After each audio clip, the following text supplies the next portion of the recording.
Assalamualaikum. Hope you people are doing good. And again, we are back with our next topic of chapter number 2. That is data organization, data analysis, and mathematical importance in biological world. We can say that. So, data organisation क्या होती है, data analysis क्या होता है, उसको समझने से पहले हमें ये समझना पड़ेगा कि डेटा क्या होता है, फिर हम ऑर्गेनाइजेशन और एनालिसिस को समझेंगे. So first of all we need to understand what is mean by data. So data is a collection of facts and figures, यानी कोई भी प्रॉब्लम है या कोई भी सिचुएशन है, उसके फैक्ट्स को और उसकी फिगर्स कलेक्ट करने का नाम हमने डेटा कह दिया. अब उस डेटा को हमने ऑर्गेनाइज कैसे करना है, लाइक हमने हमारे पास डिफरेंट सोर्सेज थी जहाँ से हमने डेटा कलेक्ट किया, हमने जहाँ से डिफरेंट फैक्ट्स थे, हमारे पास डिफरेंट फिगर्स थे, उनको हमने असेंडिंग ऑर्डर में, रिलेटेड ऑर्डर में हमने उसको ऑर्गेनाइज करना होता है. ऐसा नहीं कि अगर हमें स्टेप 1 के बाद हम डायरेक्ट स्टेप 10 को रख दें, हमें स्टेप 1 के बाद स्टेप 2 को रखना है, यानी हमें अपने फैक्ट्स को असेंडिंग ऑर्डर में अरेंज करना है ताकि हम अपने कंक्लूजन तक पहुँच सकें. तभी then after organizing data we come to our next step, that is analysis. यानी कि हमने जो अब डेटा कलेक्ट किया है, जो हमने डेटा ऑर्गेनाइज किया, अब उसको एनालिसिस यानी उसकी इवेल्युएशन का टाइम आया है. ठीक है. सो डेटा कैन बी नंबर्स, कोई भी नंबर्स हो सकते हैं, वर्ड्स हो सकती हैं, पिक्चर्स हो सकती हैं, देयर कैन बी मेजरमेंट्स. ठीक है. Organise arrange facts in correct order to get a conclusion और रिजल्ट. अगर काम ऑर्गेनाइज होता है तो हमें उसका बेटर रिजल्ट नजर आता है. ठीक है. Then we come to the analysis to assess something, or we can say that we can evaluate something to or make a close overview that the facts are correct or not. हम analysis क्यों करते हैं, हम evaluation क्यों करते हैं, ताकि हमें पता चल सके कि हमने जो कुछ भी कलेक्ट किया है आइदर इट इज़ राइट और either it is wrong. So after data organization we can do data analysis. So this there are some sources where can we collect our data, like there is a flow chart that shows on your screen right now. कि हमारे पास group of subjects हो सकते हैं, हमारे पास research study हो सकती है, हमारे पास एग्जामिनेशन सेंटर हो सकता है, हमारे पास कोर्स हो सकते हैं, processing equipments, research centre, investigators. They are the sources of our data, कि हम यहाँ से अपने डेटास को कलेक्ट कर सकते हैं. अच्छा, अब यहाँ पर आपकी बुक से ही ये मैंने एक स्क्रीनशॉट लिया है.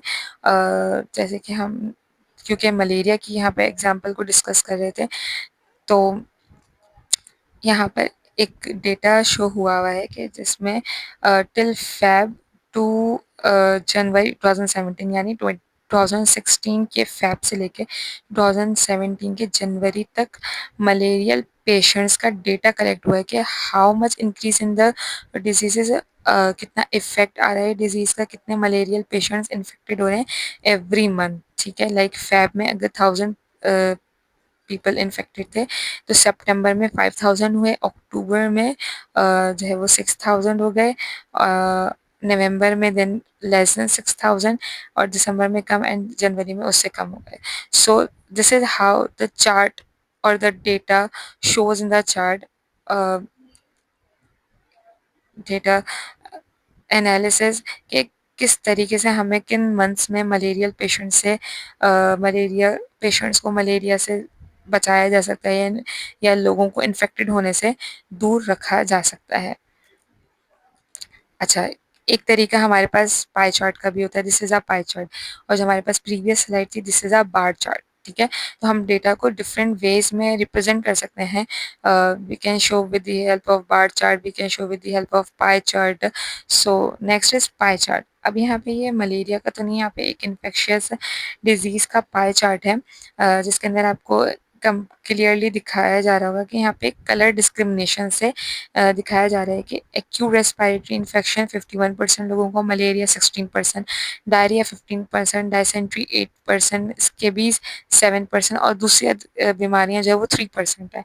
तो हम इस तरीके से भी अपने डेटा को रिप्रेजेंट कर सकते हैं, और डेटा से हमें ये आसानी होती है, इस रिप्रेजेंटेशन से हमें ये आसानी होती है कि हम अपने प्रॉब्लम को आसानी से सॉल्व कर पाते हैं.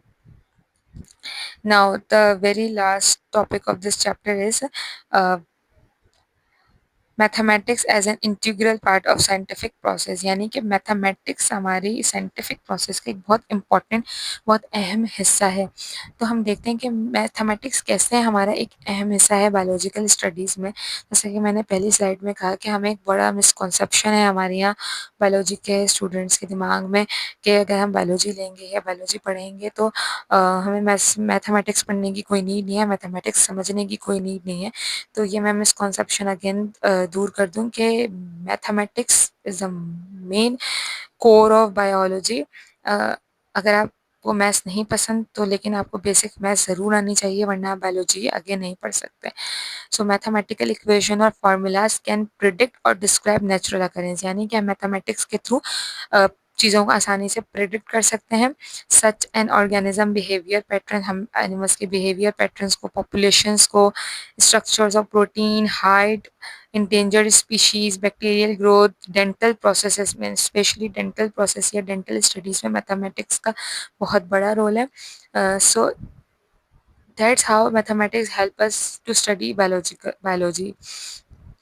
इन conclusion we can understand natural world through mathematics in a better way. हम वैसे तो आसानी से बायोलॉजी समझ में आ रही है कि इकोनॉमी भी समझ में आती है, बायोलॉजी की हमें फिजियोलॉजी भी समझ में आती है, बट हम मैथमेटिक्स के थ्रू आसानी से बायोलॉजी को समझ पाते हैं, प्रिडिक्ट कर सकते हैं, इक्वेशंस बना के सॉल्व कर सकते हैं। And the most important thing कि हमारी जो मेडिकल फील्ड है, बीडीएस है या डेंट्री है, डेंटल सर्विसेज हैं, इनमें mathematics is the main core, mathematics a main part.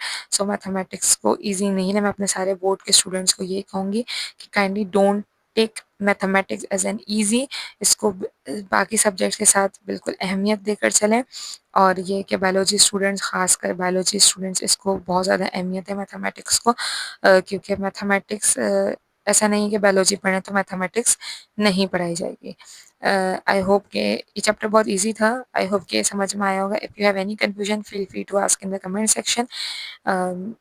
Okay, take care, take care. मिलते हैं अगली वीडियो में एक नए चैप्टर के साथ, एक नए टॉपिक के साथ। Until next, take care allot.